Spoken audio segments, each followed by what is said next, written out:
উনি বুঝে জনগণের কি লাগবে, তাই ওই যে বললাম নির্বাচন অ্যাভেলেবেল দিয়ে দেন, সব দলকে এনে জনগণ যার দরকার তারা এনে দেবে। আর আপনার যদি মনে হয় সংস্কার করেন, সংস্কার করেন। 1 বছরের সংস্কার তো আমি কিছু পাইলাম না, শুধু আমলিক নিষিদ্ধ, মিছিল মিটিং এছাড়া তো আমি কিছু দেখলাম না।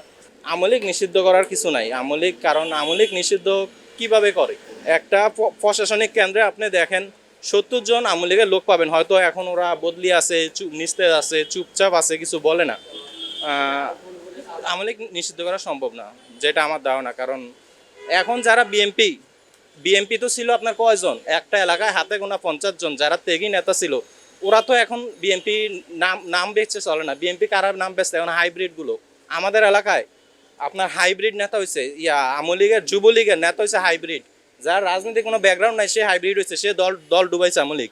এরকম ঘরে ঘরে এরকম প্রতি এলাকায় হাইব্রিড আছে আমলীগের মধ্যে, ওরা দল ডুবাইছে। ওই হাইব্রিডগুলো এখন বিএমপিতে আসছে, ওই হাইব্রিডগুলো এখন বিএমপিতে ডুবাইতে আছে এবং ডুবাবে।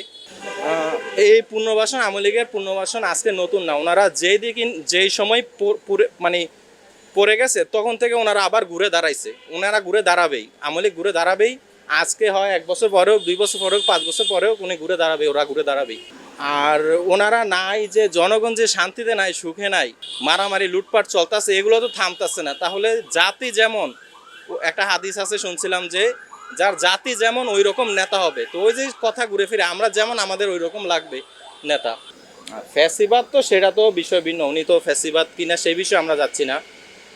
উত্থান হবে বলতে কি, জনগণ বুঝে, উনি বুঝে জনগণের কি লাগবে, তাই ওই যে বললাম নির্বাচন অ্যাভেলেবেল দিয়ে দেন, সব দলকে এনে জনগণ যার দরকার তারা এনে দেবে। আর আপনার যদি মনে হয় সংস্কার করেন, 1 বছরের সংস্কার তো আমি কিছু পাইলাম না, শুধু আমলিক নিষিদ্ধ, মিছিল মিটিং এছাড়া তো আমি কিছু দেখলাম না।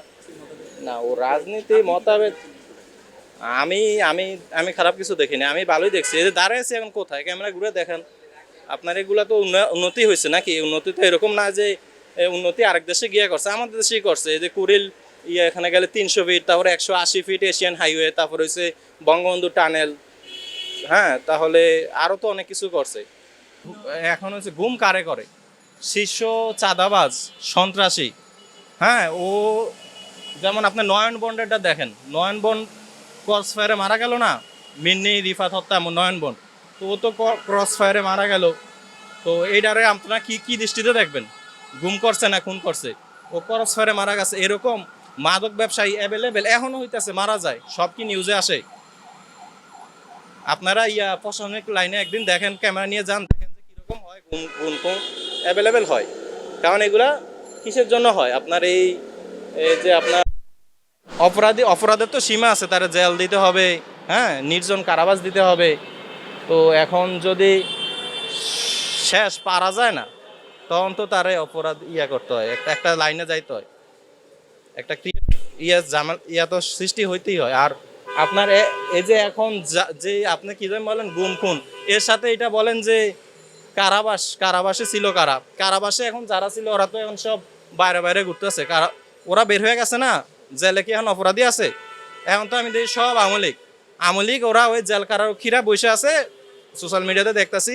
আমলিক হচ্ছে যে আপনার যারা সব আমলিগের লোকগুলো সব জেল হাজতে আছে, ওনারা সব মিছিল দিতেছে যে শেখ হাসিনা আসবে, বাংলাদেশ আসবে, জয় বাংলা, জয় বঙ্গবন্ধু। এখন তো সব আমলিগের লোক।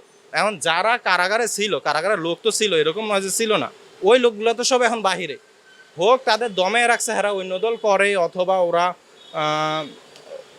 অপরাধ দিয়ে দমে রাখছে। এখন ওরা বের হয়ে কি করতেছে, ওদের আগে যা কাজ ছিল। তাহলে ওরা কি বাহিরে থাকার থেকে ভিতরে থাকাটা ভালো হয় না? আপনার ভালো মনে ছিল না আপনার কাছে? এখন এইটা বলেন যে আমরা কি চাই? আমরা শান্তি চাই। আমাদের এশিয়া মহাদেশের মধ্যে কি চলে? ধর্ম নিয়ে বিরোধ চলে, হ্যাঁ, ধর্ম নিয়ে, জাতি নিয়ে, আর কি আছে? এইসব নিয়েই তো। কিন্তু আমাদের তো এইরকম করা উচিত না। আমাদের মানুষ হিসাবে আমরা মানুষ না, মানুষ হইতে পারি না, এরকম আর কি। অমানুষ কিভাবে? অমানুষ এখন দেখেন যে আপনার শৃঙ্খলাবোধ কিছু নাই, বড়দের সম্মান বলতে কিছু নাই, হ্যাঁ, মাদকাসক্ত বেশি। আমাদের এলাকায় তো ওই দিন আপনার মানে মাদকের বিরুদ্ধে মানে কথা বলা ওই লোকের আপনার 3-4টা যে চাকু দিয়ে ফোঁস দিয়ে দিছে, তো ওরা এখন জেল হাজতে আছে। যাই হোক, ওই হিসাবে প্রেক্ষাপটে মানুষ হিসাবে ভালো না, আর ক্যামেরার সামনে তো অনেক কথা মুখে আইসেও আসতেছে না আর কি, ভুলে যাইতেছে আপনার সব দিক থেকে। আপনি দেখেন আগে যে দিন ছিল, মানে আগে বলতে আগের সরকার না, মানে আগে যখন আমরা ছোট ছিলাম তখনকার আমরা কিরকম একটা একটা মানে সবার মধ্যে একটা কি বলে এটা মানবিকতার দৃষ্টিকোণ ছিল। আমাদের ভিতর কি সেই মানবিকতা এখন আছে? মানবিকতা জিনিসটা এখন আছে?